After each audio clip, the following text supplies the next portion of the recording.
Hello বন্ধুরা, সবাই কেমন আছো? আশা করি সবাই ভালো আছো, সুস্থ আছো। তো নিয়ে চলে আসলাম আবার একটি নতুন ব্লগ। তো আজকে সকাল সকাল ব্যাগ গোছানো দেখে ভাবছো কী ব্যাপার, আমি এত সকাল সকাল ব্যাগ গোছানো কেন? তো আমি এখন যাব আমাদের গ্রামে। আর গ্রামে কিসের জন্য যাচ্ছি? ভোট দিতে। ইলেকশন চলে এসেছে, আজকে ফাইনালি ভোটের দিন। আর ভোট দিতে অবশ্যই যেতে হবে, কারণ দেশের উন্নতি বলে কথা। দেশের উন্নতি যে করবে তাকেই তো ভোটটি দিতে হবে, তাই না?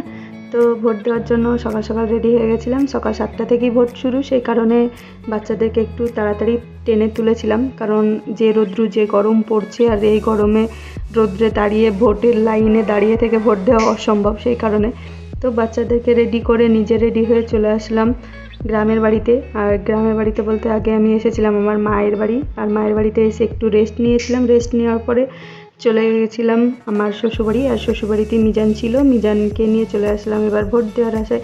তো ভোটের কার্ড হাতে নিয়ে নিয়েছি, আর স্লিপ দিয়েছিল, স্লিপটিও নিয়ে নিয়েছি। তো এখন যাচ্ছি রোদ্রে হাঁটতে হাঁটতে আমাদের পঞ্চায়েতের দিকে। আর চারিদিকে ফোর্স সব চলে এসেছে, পুলিশের গাড়িও অনেক যাতায়াত করছে, যাতে কোনো রকমের ঝামেলা না হয়। অবশ্য আমাদের গ্রামে কোনো দিনও ঝামেলা অশৃঙ্খলতা হয়নি, খুব সুস্থভাবে স্বাভাবিকভাবেই ভোট দান করা হয়েছে। আর ভোট খুব সুস্থভাবেই আমিও দিয়ে দিয়েছি। তো তারপরে আমার মিজানকে জিজ্ঞাসা করছিলাম যে ভোট দেওয়ার এক্সপিরিয়েন্স কেমন। ভোট দেওয়ার এক্সপিরিয়েন্স কেমন লাগলো? ভালো লাগলো? কে জিতবে মনে হচ্ছে? ভালো না, ভোট আমি পেয়ে পেয়েছি, তো ওই জন্য আরো বেশি ভালো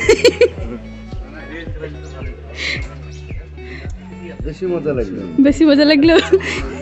কে যে জিতবে এবার? আসলে মিজানের ভোটার লিস্টের একটু প্রবলেম হয়ে গেছিলো, সেই কারণে ও ভোট দিতে পারবে না ভেবেছিল, কিন্তু ফাইনালি ও ভোটটি দিতে পারলো। সেজন্য ও বললো যে হারানো ভোটটি ফিরিয়ে পেয়েছি, আর সেটা নিয়ে ভীষণ খুশি।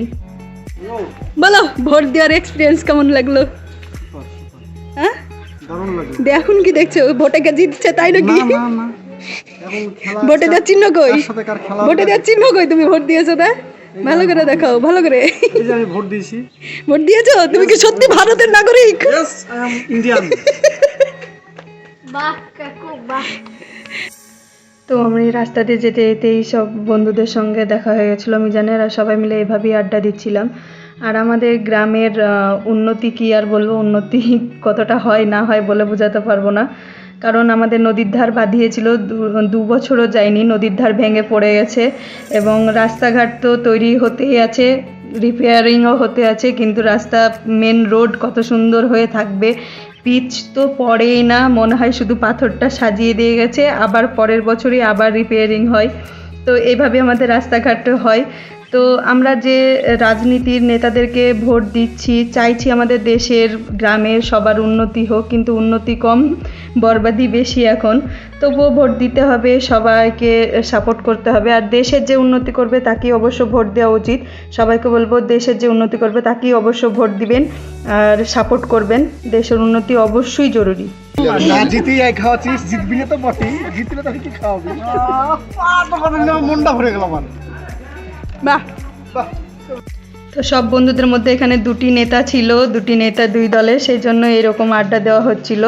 তো এভাবেই আড্ডার মুহূর্তেই সমস্ত দিনটি কাটলো। আর ভোট আমরা খুব সুস্থভাবে দিয়েছি। সবাইকে অনুরোধ করব সবাই সুস্থভাবে ভোট দিবেন, ভালো থাকবেন, সুস্থ থাকবেন, এবং সঠিক নির্বাচন করবেন নিজের অধিকারে।